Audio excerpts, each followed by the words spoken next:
Salut les mecs, salut les meufs. Je reviens ce soir. Alors ce soir on va faire un petit truc un petit peu différent. Il y a quelque chose que je tiens à faire d'abord parce que vous m'envoyez vos messages, vos coms, vos likes, tout ci, c'est ça. Je veux dire, je suis qu'une voix et qu'une tête. Je voudrais vous parler un peu de moi. Voilà, juste 5 minutes histoire que vous sachiez un peu qui je suis. Voilà, je suis né en 1962 en Algérie. Pour les flics qui regardent, prenez des notes. Je suis né en 1962 en Algérie. Je suis parti pendant les grandes reprises de volée. Hein, on s'est tous fait jeter dehors en mai 62. Je suis arrivé ici à Marseille. J'ai grandi à Marseille. J'ai fait mes études à Marseille. J'ai été pendant 3 ans au bataillon des marins-pompiers. Ce dont je retire une fierté toute particulière. Hein, d'abord, comme je l'ai dit hier dans ma vidéo, de m'être senti utile pendant 3 ans. J'ai bossé dans la restauration pendant 25 années. Puis après, comme je me faisais chier, je suis allé passer des diplômes. J'en ai passé un pour aller faire des fenêtres, des équipements, des volets, tout ça. Et puis comme je m'emmerdais encore plus et que ça m'a niqué mes 2 genoux, je suis allé faire une formation. J'ai passé un bac professionnel d'informatique et je viens d'ouvrir un magasin d'informatique. Voilà, j'y suis, je suis en train de le monter, là, je suis en train de faire des travaux, les enseignes, tout ça. J'ai déposé mon dossier, tout ça. Voilà, je voulais que vous sachiez un peu quelque chose de moi. Il ne s'agit pas d'envoyer des demandes d'amis, d'ajouts et qu'on dise qui c'est ce mec. Ben, vous pourrez au moins dire, ben, c'est un Blackfoot de Marseille. Il est dans l'informatique, il a été pompier. Il a une fille de 16 ans qui est magnifique. Vous la verrez pas, parce que malgré tout, il y a des choses que vous verrez de moi, mais d'autres que vous verrez pas. Ah si, je dis des conneries, elle est sur ma chaîne YouTube. Bon, ben ça va, autant pour moi, vous l'avez vu alors. C'est une merveille, c'est mon oxygène, c'est tout pour moi. Voilà. Je voulais que vous connaissiez un peu la personne qui vous regarde et qui vous parle depuis quelques jours, de manière à ce que vous puissiez en dire un peu plus, quoi, si on vous pose des questions. Voilà, messieurs de la police, c'est bon, tout est noté. Allez, c'est parfait, on y retourne ce soir. Alors, ce soir, je voulais faire juste un petit rectificatif parce que j'ai reçu plein de coms très intéressants. J'ai lu plein de trucs vachement pertinents. Des gens qui ont les mêmes idées que moi, hein, mais bon, ça, c'est pas anecdotique, quoi, je veux dire. Je savais très bien que je n'étais pas le seul à penser ça. Le mec qui se pense tout seul à penser ce qu'il pense lui, il faut vraiment que soit il est sur une île déserte, soit c'est le dernier des cons. Voilà, c'est pas mon cas. Je suis pas sur une île déserte et je suis pas le dernier des cons. Donc je sais qu'il y a des gens qui ont pensé à ça avant moi et peut-être même mieux que moi. Moi, ce que j'ai dit dans ces 4 parties, c'est vrai que j'ai survolé. Je suis passé en surface sur les problèmes généraux qu'il peut y avoir dans cette société. Après, si vous avez besoin d'avoir des précisions en ce qui concerne techniquement certaines modifications qui seraient à faire dans la Constitution, certaines lois qui seraient à faire, il y a des gens qui m'ont posé des questions en me disant j'ai trouvé un peu radical la façon que tu as eu de dire que les symboles instantatoires de la religion seraient interdits. Les gars, je ne vais pas créer une loi et pondre une loi. D'abord, je ne vais rien créer du tout, je ne vais rien pondre. C'est la société, c'est les mecs qui le feront à ma place, hein, si un jour ça arrive.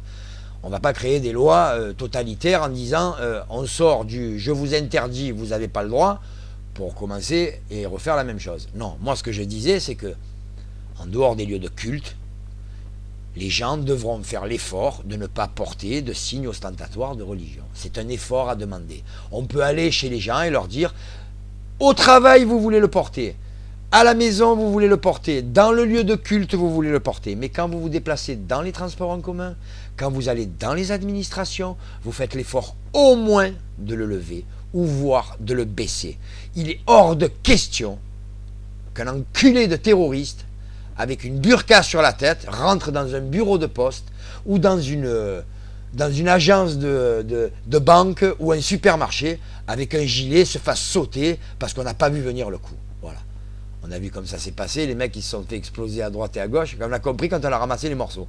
Donc c'est de ça que je parlais, je ne veux pas interdire les signes ostentatoires.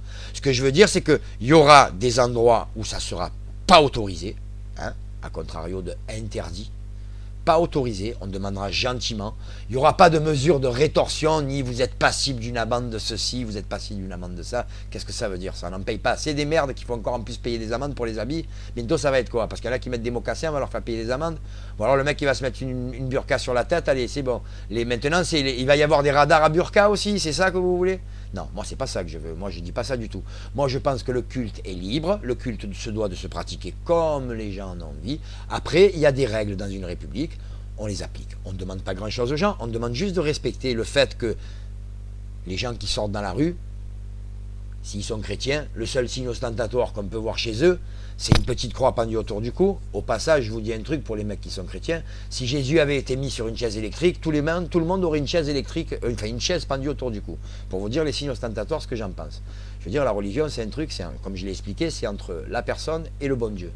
Après, tous les signes distinctifs, je ne pense pas que le bon Dieu n'en ait quoi que ce soit à foutre de ce que vous mettiez dans le cornet, de la façon que vous avez de vous habiller, de la façon que vous avez de lire sa parole. À mon avis, lui, il vous a parachuté sur la terre à poil, non instruit, inculte, incapable de dire quoi que ce soit, et il vous a laissé le libre arbitre de choisir et de penser ce que vous vouliez adorer en lui. Que ça passe par des histoires vestimentaires ou des histoires de symboles ou ostentatoires, j'en ai rien à taper. Je veux dire, le culte est respectable dans la mesure où les hommes ont décidé d'y croire et d'embrasser cette religion. Moi, je connais des gens qui se sont tournés vers la religion. Avant ça, c'était des épaves. Après ça, c'est devenu des mecs bien. Donc, c'est que quelque part, ça a son utilité. Voilà. Le chapitre de l'ostentatoire est clos. Après, on a parlé des flics. Alors, j'ai dit que les flics, il fallait qu'ils soient mieux équipés, qu'on rénove leur matériel, qu'on leur donne confiance en eux.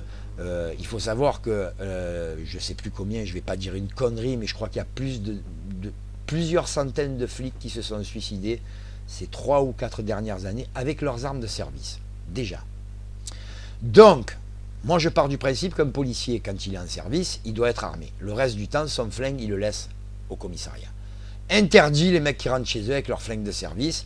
Quand c'est pas qu'ils se suicident à eux, c'est qu'ils suicident leur famille. C'est arrivé beaucoup moins souvent, mais ça c'est une règle essentielle. Les mecs qui ont des armes de service, ils sont soumis aux mêmes lois que les types qui ont des ports d'armes et qui vont au stand de tir. Quand ils sont plus en service, l'arme est déchargée dans le coffre, les balles à droite, le flingue à gauche. Et si on l'arrête, qu'il soit flic ou qu'il soit pas flic, si les armes ne sont pas dans le strict cadre de la loi, eh ben ils morfleront comme tout le monde. Voilà. On va leur redonner confiance, on va leur expliquer que c'est des citoyens comme les autres. Il n'y a personne qui va aller leur taguer les portes de chez eux, personne qui va martyriser leurs enfants. Ça sera interdit. Il y aura des lois spéciales justement pour protéger les fonctionnaires à ce niveau-là, parce qu'il y aura toujours des cons. Ça, on peut vous garantir une société où les gens seraient libres, mais on ne peut pas vous garantir une société où les gens ne seraient pas cons. Ou alors vous me direz, il faudrait les enfermer. Mais s'il fallait enfermer tous les cons, vous imaginez la taille des immeubles. Hein, c'est pas possible, on aura autre chose à faire. Voilà, donc les policiers, comme je dis, il va falloir les rééquiper. Alors je parlais d'un service de cybercriminalité. Il va falloir équiper ça comme il faut, avoir des machines compétentes, trouver des mecs, les former réellement à l'informatique, au hacking, aller taper chez les hackers. Oh les gars, ça vous dit d'aider un peu les gens là? On va un peu effacer tous les ballons que vous avez au cul, les casseroles. Venez nous filer un coup de main. On veut attraper des pédophiles, on veut attraper des violeurs, on veut attraper des assassins, des tueurs en série. Maintenant, les mecs qui font des escroqueries informatiques, il y en a plein la terre et on les attrapera pas tous. Alors donc, on va attraper déjà les enculés et après, on verra le reste. Voilà. Donc, on peut aller dans cette voie-là. Hein. Ça s'est vu déjà hein, aux États-Unis. Hein. Ceux qui ont vu le film Cours après moi que je t'attrape, je ne sais plus si c'est comme ça qu'il s'appelle d'ailleurs, Cours après moi, enfin le film avec Tom Hanks et Leonardo DiCaprio, qui est une histoire vraie, hein. Le mec ça a été un fraudeur au chèque toute sa vie, du jour au lendemain il s'est fait arrêter, ils l'ont mis en tôle, et il est sorti, il a travaillé pour le FBI, et grâce à lui, tous les systèmes monétaires et bancaires qui ont attrait au chèque et au paiement ont été sécurisés, comme quoi il vaut mieux aller s'adresser aux voleurs si on veut attraper des voleurs plutôt que le reste, d'accord? Donc ça, après les équipements, ils sont sous-armés. Ça c'est net, c'est clair, ils sont sous-armés. Vous ne pouvez pas lutter et vous tirer dessus avec des mecs quand vous avez des 357 manurins qui tirent des merdes du 38 spécial pourrave qui à 40 mètres vous shootez avec la tête dans la balle, vous la renvoyez aux flics, alors que les mecs qui vous tirent dessus avec des kalachnikovs que vous les jetez dans le sable, dans le feu, dans l'eau, dans n'importe où, vous les ressortez, vous tirez avec, ça s'enraye jamais. On va les équiper. Ces putains de militaires qui s'en vont faire la guerre là-bas, ils ont le fameux clairon, le MAS, le dernier MAS qu'ils ont là, c'est un super fusil. On n'a pas été capable de le vendre à qui que ce soit tellement il coûte cher. Mais bon, c'est une arme exceptionnelle. On pourrait commencer à équiper la police avec. C'est des armes de guerre qu'on a en face. Voilà, ce genre de choses.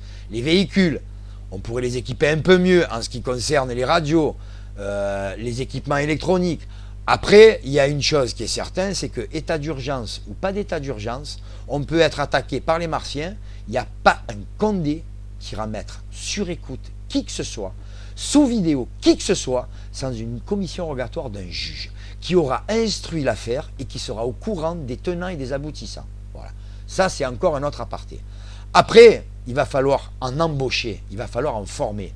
Alors moi, les brigades de cow-boys qui travaillent la nuit 3 par 3 comme les milices dans la rue, je ne suis pas d'accord. Voilà.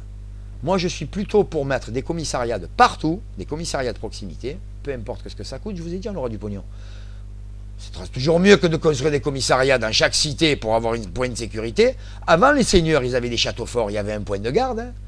À tous les châteaux, dans toutes les villes, il y avait un point de garde, un commissariat, un shérif, appelez ça comme vous voulez. Il y avait quelqu'un. Et bien là, c'est pareil. Une cité avec 12 barres d'immeubles ou 12 blocs ou 15 blocs, petit commissariat. 4 flics qui sont là, qui peuvent intervenir. Des médiateurs qui viendraient la journée pour tourner dans les cités, discuter avec les mecs. Déjà, si on en est là, on sait qu'il n'y aura plus de dealers dans les entrées, puisque le cannabis il sera en vente libre dans les pharmacies quand vous aurez passé vos visites médicales et que vous aurez fait votre suivi médical, parce que les mecs, il ne faut pas vous imaginer que ça va devenir Kingston, Jamaïca. Les gens qui seront autorisés à fumer du cannabis, à la seconde où les mecs ils arrêtent de bosser, le premier qui fait une connerie, terminé. Fais choper avec du cannabis, tu vas en tôle ou alors tu vas en cure des intoxications. Vous voulez vous défoncer? On va faire comme avec les alcooliques. On vous donne le droit de boire, c'est en vente libre. Quand vous allez mal, on vous prend. Il y en a qui vous font interner de force. Eh bien, on fera pareil. C'est la même chose. Donc, on aurait éradiqué ce problème-là. En ce qui concerne les trafics d'armes, moi, je vais vous expliquer un truc bien simple. Hein. Si on ferme réellement les frontières et qu'on ne fait plus rentrer tous les Moldaves, les mecs des pays de l'Est, parce qu'il ne faut pas vous leurrer, les armes, elles ne viennent pas du RSS ou de Chine. Hein. Elles viennent du lendemain de toutes les guerres qu'il y a eu au Kosovo, la Serbie, la Croatie, là où on a végété pendant des années avec un casque bleu sur la tête à regarder les mecs se faire tirer dans la rue. Allez voir, vous verrez. Hein. Et donc, ces républiques-là qui se sont retrouvées suralimentées, parce que bien évidemment, d'un côté, il y avait des gens qui voulaient rester du côté communiste, et d'autres qui ne voulaient pas, et qui ont demandé donc l'accord et l'aide de l'OTAN, qui eux-mêmes, comme c'est des péteux, ils sont allés demander la permission aux États-Unis, parce qu'il faut savoir une chose, c'est que quel que soit l'organisme humanitaire de paix, de ceci ou de cela, il ne tire pas un pays, il n'éternue pas sans l'accord des États-Unis ou d'Israël ou de l'Angleterre ou de la grosse Merkel. Maintenant, elle est rentrée dans le cercle de l'axe du bien, la grosse Merkel. Donc je vous dis, il va falloir les équiper, les mecs, les trafics d'armes, c'est là. Il faut aller dans les républiques et dire voilà, à partir d'aujourd'hui, blocus. Blocus. S'il y a des armes qui rentrent de votre territoire, les mecs qu'on va pécho, on va vous les renvoyer et ils seront interdits de séjour en France. Vous voulez garder, on ne veut plus les voir. Terminé. Le premier mec qui se fait choper avec une arme, qui n'a pas une nationalité française, il dégage. Parce que c'est eux qui les ramènent par camion entier. Et c'est ouvertement, hein, ça passe par les frontières suisses, ça passe par les frontières du Liechtenstein, ça passe par les frontières luxembourgeoises, ça passe par la Belgique, voilà. Donc ces mecs-là, ça arrive de la Hongrie, ça arrive de la Bulgarie, ça arrive de l'ancienne Serbie-Croatie, de l'ancienne Yougoslavie, ça arrive des pays de l'Est qui sont au plus près du pays soviétique, et c'est de là que toutes les merdes nous viennent. Ne vous imaginez pas que les armes elles arrivent du Maghreb, ou de Daesh, ou de Syrie, ou de Chine, ou du RSS. Non, ce n'est pas les mêmes armes. Celles-là, ils les ont depuis longtemps. Je ne vous donnerai pas le chiffre, mais il me semble avoir lu quelque part que depuis qu'elle existe, la Kalachnikov a été construite, enfin fabriquée à plusieurs milliards d'exemplaires. Plusieurs milliards d'exemplaires. Donc vous imaginez bien que les armes, ça va être un problème.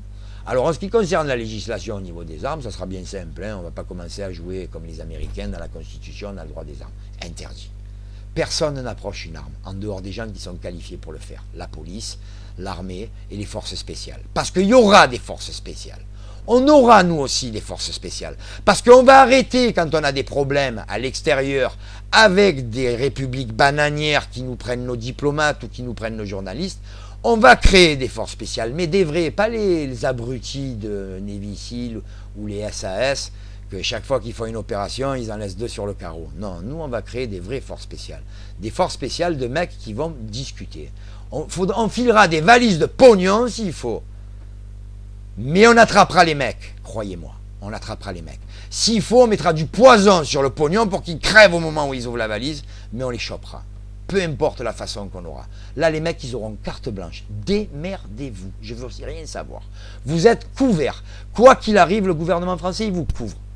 Alors, dans ce cadre-là, puisqu'on veut entamer une politique où on va commencer à avoir une autre image dans le monde, moi, je dis que le seul paragraphe sur lequel je ne me suis pas étendu au niveau de la territorialité, j'ai pas parlé en ce qui concerne le rôle de la France en international. Je vous ai dit, on va arrêter d'aller à droite et à gauche, on va sortir de l'OTAN.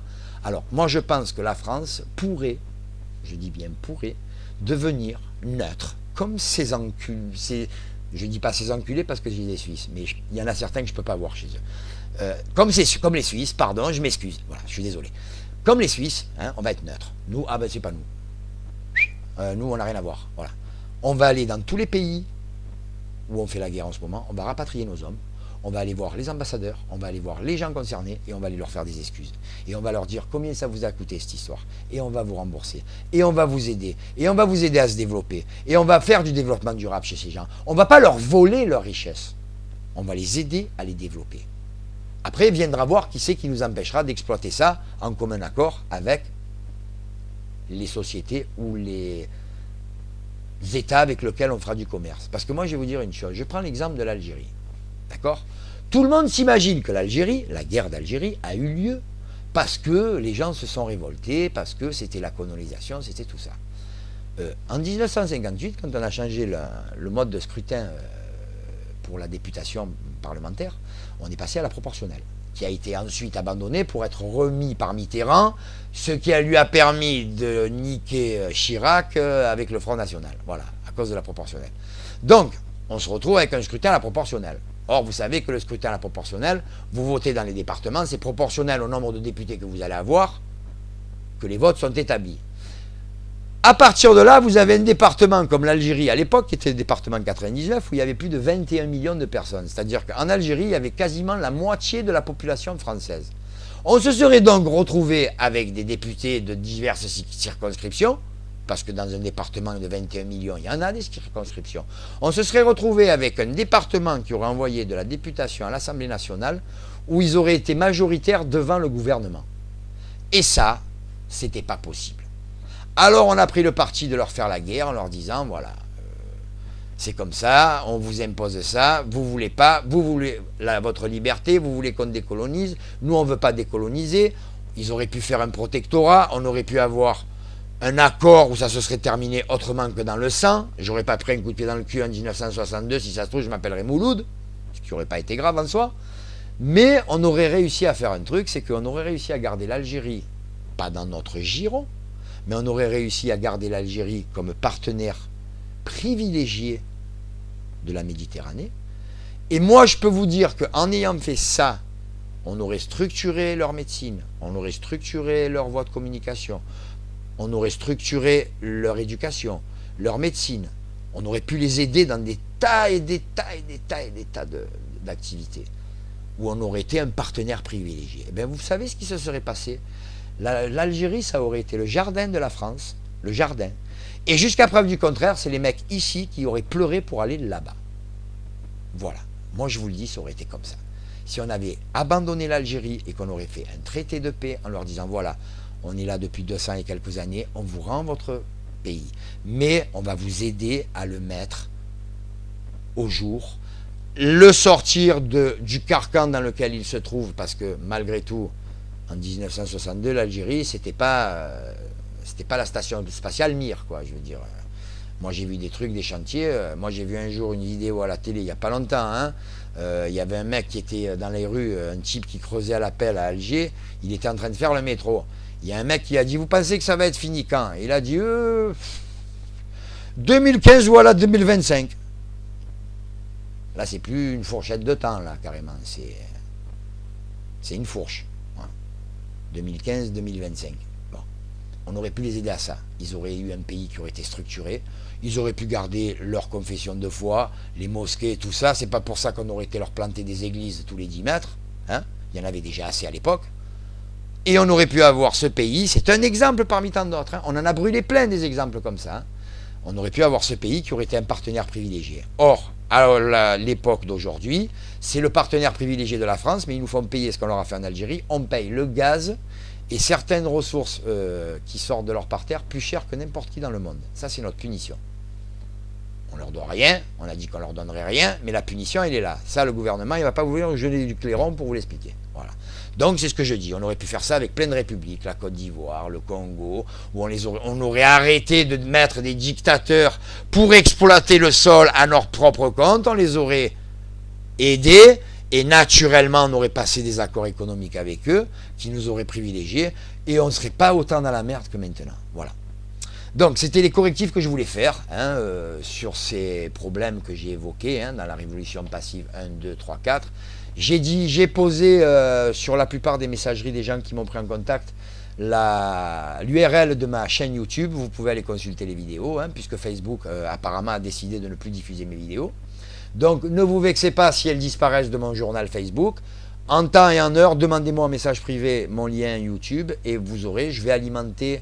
Là, comme je vais pouvoir avoir un peu d'avance, je vais alimenter à l'avance un peu vidéo par vidéo pour justement éviter de faire ça en temps réel parce que là, je suis sans texte, sans rien, j'improvise totalement, je vous parle de ce qui me sort par la tête.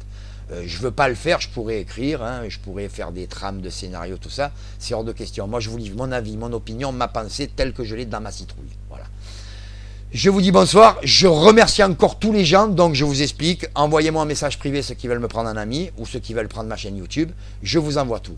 Je vous dis bonsoir les mecs et les meufs, et comme je le dis, c'est qu'un début.